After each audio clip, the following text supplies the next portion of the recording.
Premium triplex villas at Bachpalli, APR Projects. So నాన్నకి liver అసలు complete గా చెడిపోయిందని ఎప్పుడు తెలిసింది? 2008 2008 లో. Okay. I was just 20s, Okay. early 20s లో ఉన్నాను. I'm like 2008 లో ఇక్కడ బ్లడ్ వామిటింగ్స్ అదంతా అయినాయి. అక్కడ 2000 బెంగళూరు కన్నడ సినిమాకి వెళ్ళారు. ఎన్ శంకర్ first ఇక్కడ. శంకర్ గారి సినిమా ఫస్ట్ ఇక్కడ అక్కడ అయినప్పుడే కదా ఎక్కువ ఎలివేట్ ఇక్కడ అయింది. చేసేయాలి అన్నారు. బ్లడ్ వామిటింగ్స్ అయిపోయాయి. బ్లడ్ వామిటింగ్స్ అక్కడ బెంగళూరులో అయింది. Hmm. సో అందరం పరిగెత్తుకుంటూ వెళ్ళాం మొత్తం అందరూ అప్పటికప్పుడు వెళ్తే హాస్పిటల్లో 2 days డిశ్చార్జ్ చేశారు. వచ్చిన తర్వాత ఇక్కడ ఇక్కడ మళ్ళీ AIG లో ఏషియన్ ఇన్స్టిట్యూట్ ఆఫ్ గ్యాస్ట్రోఎంట్రాలజీ ఇక్కడ మనకి పంజగుట్టలో ఉండేది. అవును. అక్కడ జాయిన్ చేసిన తర్వాత లేదు ట్రాన్స్ప్లాంట్ చేయాలి అన్నారు. సడన్ గా ఆయనకి డిహైడ్రేట్ అయిపోయారు. ఓకే. డిహైడ్రేట్ అయిపోయి ఎన్కెఫిలోపతి అంటే ఆల్మోస్ట్ లైక్ కాన్షియస్నెస్, మనకి బ్రెయిన్ ఇది వర్క్ చేయదు, అంతా మర్చిపోయారు. ఆయన అందరినీ మర్చిపోయారు. మెమరీ లాసా? Memory loss complete. 1% వాళ్ళు ఏం చెప్పారంటే ఇక అప్పుడు గ్లోబల్ కి తీసుకెళ్ళాం. హీ వాజ్ అంట గ్లోబల్ హెపటాలజిస్ట్ వాళ్ళందరూ అక్కడ ఇది చేస్తుంటే తీసుకెళ్తే ఓన్లీ 1% ఛాన్స్ ఉందమ్మా బతకడానికి. ఓన్లీ 1% ఛాన్స్ ఉంది. If is like his completely ఆయన ఎవరిని గుర్తుపట్టలేదు. ఎవరిని చూపించినా మా డాటర్ ప్రశాంతి, మా డాటర్ అయ్యో పేరే వస్తుంది. ఆయనకి అప్పుడు ఇంకెవ్వరు కూడా గుర్తు- మా అమ్మ మేమంతా గుర్తులేదు. షాక్. నేను మా అత్తగారు మా డాక్టర్స్ కి మమ్మీ, మా ఎవరు డాడీ. వచ్చినా మా డాటర్ ప్రశాంతి. సో అందరూ ఒకటే మొక్కుకున్నాం. ఆయన సెట్ మార్నింగ్ కి ఆయన కొంచెం బెటర్ అయ్యి నార్మల్ హిస్ లైక్ రికగ్నైజ్ చేసి అంత నార్మల్ గా మాట్లాడితే then we can try to operate him. And మీరు ఈ లోపల I used to be very చవి, అంటే బాగా లా ఉండేదాన్ని. సో ఆయన నన్ను చూసి మీరు కష్టం అమ్మా, మీకు ఫ్యాటీ లివర్ ఆల్రెడీ ఉండుంటుంది, మీరు లాగున్నారు, మీ తమ్ముడు కష్టం అంటున్నారు. అట్లా చెప్పేశారు మా మొహం మీదే. మీరు డోనర్ని ఎత్తుక్కోవాలి, లేదా బయట మీరు డోనర్ లివర్ ట్రై చేసుకోవాలి, బట్ ఇప్పుడు దొరకదు, మీకు 1 year పడుతుంది, మీరు ఫౌండేషన్లో పెట్టుకున్నా కూడా మీకు 1 year పడుతుంది అంటే నాకు అసలు మాకేం అర్థం కాదు. సరే కాల్ చేసాం. నెక్స్ట్ డే మార్నింగ్ ఆయన ఐసీయూలో ఉన్నారు. మీరు ఇక్కడ ఉండలేరమ్మా, మీరు ఇంటికి వెళ్ళండి అని. సరే ఇంట్లోనే ఉన్నాం, కూర్చునే ఉన్నాం తెల్లార్లు. Morning around 6:30 he called me. Hospital నుంచి బయట ఐసీయూలో నుంచి నడుచుకుంటూ వచ్చేసేసి కాల్ చేశారు. డాడీ అమ్మా ఏంటమ్మా వెళ్ళిపోయారు, ఎవరు రాలేదు, నేను ఒక్కనే ఉన్నాను వచ్చేసానంటే నాకు లైక్ ప్రాణం లేచి వచ్చింది మా అందరికి. తెల్లార్లు దేవుళ్ళకి దండం పెట్టుకుంటూ ఉన్నాం, ఆయన సెట్ అవ్వాలి, ఆయన సెట్ అట్లీస్ట్ ఆయన మామూలుగా గుర్తుపట్టి మాట్లాడితే అప్పుడు will try to operate him అన్నారు. దెన్ మార్నింగ్ వచ్చిన తర్వాత మళ్ళీ ఆయన పారామీటర్స్ అన్ని నార్మల్. ఎట్లా అయినాయో కూడా తెలియదు. It's miracle. నైట్ లో మార్నింగ్ నార్మల్ ఓవర్ నైట్ మళ్ళీ నార్మల్ గా doctors okay we can operate. Operate 15-20 days లో ఆపరేషన్ చేసేయాలి. ఓకే. Only 15-20 days. కానీ 15-20 days లో చెయ్యాలి, ఎందుకంటే అంత బ్యాడ్ కండిషన్ లోకి వెళ్ళిపోయింది లివర్ ఆల్రెడీ. బట్ ఎన్రోల్ చేయించుకోవాలి మనం. ఇప్పుడు ఎవరైనా ఇవ్వాలి లేదా ఎన్రోల్ చేయించుకోవాలి. అలా ఎన్రోల్ చేయించుకుని 2 years అయిందంట. 2 years ముందు ఒక 40 మంది ఉన్నారు, వాళ్ళకే దొరకలేదు. మనకి ఇంకా అట్లా ఎన్రోల్ చేయించుకొని కూర్చునేంత టైం ఈయన దగ్గర లేదు. అప్పుడు ఎలా అంటే తినలేదు. మీ బ్రదర్ ది సెట్ అవ్వలేదు. అవలా పాపం వాడు నాకన్నా సన్నగా ఉండేవాడు, వాడికి ఫ్యాటీ లివర్ ఉంది. వాడికి ఉంది ఫ్యాటీ లివర్, ఈమెకు లేదు ఫ్యాటీ లివర్. ఓకే. ఫుల్ చబ్బిగా ఉండేది. My parameters were completely normal. ఆయనే షాక్ అయ్యాడు. డాక్టర్ షాక్ లో ఉండి ఓకే ఫైన్ అయితే మిగతా టెస్ట్లు చేద్దామన్నారు. నాకు భయం ఉండేది కాదు. సైకియాట్రిస్ట్ దగ్గర తీసుకెళ్లి ఈ అమ్మాయికి భయం, ఒకవేళ ఈ అమ్మాయి షాక్ లోకి వెళ్ళిందేమో అన్నారు. లేదు సార్ నాకు భయం లేదు, ప్లీజ్ మీరు చెయ్యండి, నాకు ఐమ్ కంప్లీట్లీ ఆల్ రైట్. నాకు ఈ ఎందుకు ఐ హావ్ నెవర్ లైక్ నాకు నీడిల్స్ ఆర్ ఈ బ్లేడ్స్ అండ్ సిజర్స్ నాకు భయం లేదు. సర్జరీ అంటే నేను వెళ్ళిపోతాను పదండి, నేను నడుచుకుంటూ వస్తానన్న. ప్రోటోకాల్ కొంచెం వీల్ చైర్ అంటే అక్కడ నడుస్తాను, మీరు నడవకూడదండి, వీల్ చైర్ ప్రోటోకాల్ కదా, వీల్ చైర్ లో ఆపరేషన్ థియేటర్ తీసుకెళ్ళాలమ్మా.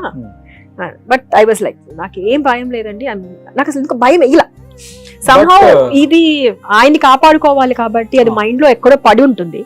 సో అది తెలియకుండానే నాకు ధైర్యాన్ని అట్లా ఇచ్చిందో ఏమో తెలీదు. But I was like but తెలియకుండా ఎక్కడ ఉంటది కదా చింటూ, మీకు భర్తగా అంటే మీరు యంగ్ లో ఉన్నారు, చాలా లైఫ్ చూడాలి, పిల్లలు తనే ఫస్ట్ ఒప్పించాడు. చాలా ఉంటాయి. నేను ఒప్పించాను మా మామగారిని, మా నాన్న ఒప్పుకోలే. వెంటనే నేను ఇమీడియట్ ఓకే అన్నా, నేను ఇస్తానని చెప్పా. ఇప్పుడు కూడా ఈనాడులోనా వసుంధర ఇంత పెద్ద ఆర్టికల్ వచ్చింది. మా మామ నా ఫోటో వేసి మా మామ మా అల్లుడు బంగారం అని చెప్పి స్టేట్మెంట్ ఇచ్చేసి నేను చూసి ఇదేంటి ఇది ఎప్పుడు ఇచ్చారా అంటే తప్పలేదులే అమ్మా ఇవ్వచ్చు, నేను ఇస్తానని చెప్పా. ఎవరో ఎందుకు ఇప్పుడు ఆయన ఒప్పుకోట్లా, వద్దొద్దు నేను చాలా లైఫ్ చూశాను, ఇప్పుడే మీకు మ్యారేజ్ అయింది, ఇంకా పిల్లలు కూడా ఇది లేదు, అస్సలు నాకు వద్దంటే వద్దన్నాడు. నేను అన్నాను వద్దంటే పోనీ మీ అమ్మాయిది వద్దంటే నేను ఇస్తాను అని. మామకి గారిపోయినాయి. మా వాళ్ళ సిస్టర్ కదా పింకీ, మా ఆడపడుచు లేదు వదిన మీ ఫాదర్ కి నువ్వు చేయకపోతే ఎవరు చేస్తారు. మా చెల్లి కూడా లైక్ doctor. ఆల్వేస్ ఆ, తను నాకు చాలా నచ్చేది ఏంటంటే ఫాదర్ ఆ బాండ్ కానీ ఫ్యామిలీ బాండ్ తనకు చాలా ఇంపార్టెన్స్ ఇస్తుంది. సో ఎప్పుడైనా సరే ఇట్లాంటి విషయాల్లో తను నాకు ఎప్పటికీ నేను అంటే లైఫ్ లాంగ్ గుర్తుంచుకుపోతుంది నాకు. అంటే అదేంటి వాళ్ళ నాన్నకు కదా తనే చేయాలి కదా, అదేంటి అన్నయ్య చేయాలి కదా అంటే అదే నేనే చేస్తానన్నానే. అట్లా నాకు ఆ సపోర్ట్ ఎప్పుడు నా ఒప్పుకోరు ఫ్యామిలీ ఎవరు నుంచి ఏ అత్తమామ ఏ హస్బెండ్ మా ఒప్పుకో. మమ్మీ డాడీ మా అత్తయ్య గారు ఓకే. మామయ్య గారు నేనే ఇస్తా అని చెప్పా. మా చెల్లి చాలా సపోర్ట్ చేసింది. తను డాక్టర్, వాళ్ళందరూ కలిసి ఆయన ఒప్పించారు. తను యుఎస్ లో ఉంటుంది నాన్నకి డాక్టర్. అసలు ఇష్టం లేదు మీరు ఇవ్వటం. సస్సే మీరా అందరూ అందరూ brothers. మా మామగారు తప్ప. బ్రదర్స్ ని మాట్లాడండి పోనీ వాళ్ళు వీళ్ళు అంటే నేను ఇంకా ఎవరిని అడగద్దు. Everyone has their own family. మేము ఉన్నాం ఎవరైనా కదా, ఎందుకు ఇస్తారు? ఎవరైనా అవును ఎవరు See, No, అట్లా ఎవరనే ఇచ్చారు కదా. విషయంలో ఎవ్వరు అంటే మాకు కూర్చోబెట్టి దాని ముందు కౌన్సిలింగ్ ఇచ్చారు. Hmm. చూడండి ఇప్పుడు మీకు ఎంత ఆస్తుంది, మీకు ఇన్ని 100 కోట్లు ఉన్నాయి, ఇన్ని 1000 కోట్లు ఉన్నాయి అన్నది అసలు ఇక్కడ క్రైటీరియానే కాదు. డోనర్ దొరకడమే ఇంపార్టెంట్. అవును 100 కోట్లు ఉన్నవాళ్ళు కూడా చచ్చిపోయిన వాళ్ళు బోల్డ్ మంది ఉన్నారు డోనర్ దొరక్క. సొంత ఫ్యామిలీలో ఇవ్వక భయపడి, ఎందుకంటే 14 hours ఆపరేషన్ ఇది.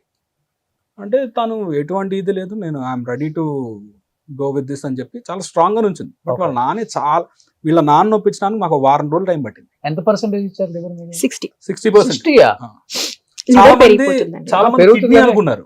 50 ఇచ్చిన వాళ్ళకే 60 కాంప్లికేషన్స్ ఇచ్చింది. వస్తాయని విన్నా నేను. తర్వాత ఓకే నాకు ఏం ప్రాబ్లం రాలేదండి. ఆ తర్వాతే నాకు పాప పుట్టింది. ఓకే తర్వాత 60% లివర్ ఆ, ఆపరేషన్ అయిన తర్వాతేనా అది? ఆపరేషన్ తర్వాత కొంచెం గ్యాప్ చెప్పారు ముందే. మీకు సర్జరీ అయితే మినిమం 3 to 5 years గ్యాప్ ఇవ్వాలి. బికాస్ ఎక్స్పాండ్ అవ్వడం అవంతా కొంచెం రిస్క్ అవుతుంది అప్పుడు బేబీ అంటే మీకు. Hmm. So you have to give a gap అంటే I'm okay with that. మేమైతే వీఆర్ ఓకే ఫర్ ఎనీథింగ్. ఆయన బతకడం ఇంపార్టెంట్ అనుకున్నాం. ఓకే But 5 years కాకపోతే 10,000 వెయిట్ చేస్తాం పిల్లలకి. Hmm. బట్ ప్రాణం కాపాడిన వాళ్ళు అవుతాం కదా, ఉంటది కదా. ఇప్పుడు మేమిద్దరమే ఎంతో క్లోజ్. వీళ్ళకన్నా నాతో నేను ఎక్కువ టైం స్పెండ్ చేశాను Hmm. తర్వాత. ఓకే సో లేదు కంపల్సరీ ఆయన అంటే తను చాలా స్ట్రాంగ్ గా మెంటల్ ఫిక్స్ అయింది. సో లక్కీగా మా మమ్మీ డాడీ మా చెల్లి అందరూ సపోర్ట్ చేశారు కాబట్టి. సో ఆపరేషన్ తర్వాత నాన్న కళ్ళు తెరిచిన తర్వాత చెప్పిన ఫస్ట్ మాట ఏంటి? నాకు తెలీదు. ఈమె ఇక్కడ నేను మేము కూడా పక్క రూమ్ లో ఉన్నా కదా, పక్క రూమ్ లో ఉంది ఇద్దరు కదా. పక్క రూమ్ లో. Okay I was there for almost like నేను ఇంకోటి ఏంటంటే సర్జరీ తర్వాత మళ్ళీ నేను అన్కాన్షియస్ స్టేజ్ లోకి వెళ్ళిపోయాను. I had issues with blood percentage చిన్న పడిపోయింది, complications కాంప్లికేషన్ వచ్చింది నాకు అప్పుడు ఒక రోజు.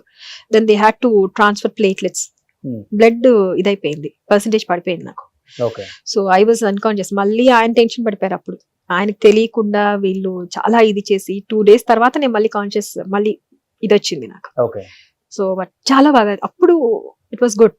బాగా కేర్ తీసుకున్నారు. అండ్ డాక్టర్ రవీంద్రనాథ్ గారు వీళ్ళందరూ ఎవ్రీవన్ వాస్ బట్ అంత కష్టపడి మీరు ఇచ్చారు కానీ ఇచ్చిన కొన్ని రోజులకి నాన్న లేదు, చనిపోయారు. 6 years. 6 years 6 years ఉంది. అంటే అది ఏదో 5 years ఏదో ఇది ఉంటుందంటండి. ఫారెన్ లివర్ కి ఇంతే, దాని ఫారెన్ లివర్ అంటారు. So, వేరే ఇంత body tenure అని కాబట్టి. ఉంటది.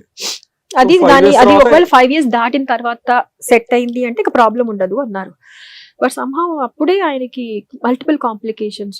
అండ్ ఈవెన్ ఆయన 2వ నెల నుంచి వర్క్ స్టార్ట్ చేశారు. సర్జరీ అయిన 2వ డాక్టర్ క్లియర్ నెల గా చెప్పారు 6 months రెస్ట్ తీసుకోండి, తర్వాత ఇదంటే 2వ నెలలో ఈయన అమెరికా వెళ్ళాడు. 2వ నెలలో ఓకే ప్రోగ్రామ్ కానీ యూఎస్ వెళ్ళారు. ఇంకా అప్పటి నుంచి మళ్ళీ పని చేయడం స్టార్ట్ చేసి 5-6 years మరి సినిమాలు, ప్రోగ్రామ్స్, మళ్ళీ పార్టీ మీటింగ్లు, పాలిటిక్స్, అంటే ఒకటి కాదు కదా, నెంబర్ ఆఫ్ ఇది పెట్టుకుంటాడు ఆయన. అది కాకుండా మళ్ళీ టెలిఫిలిమ్స్ షూట్ చేసేవాళ్ళు ఈటీవీకి.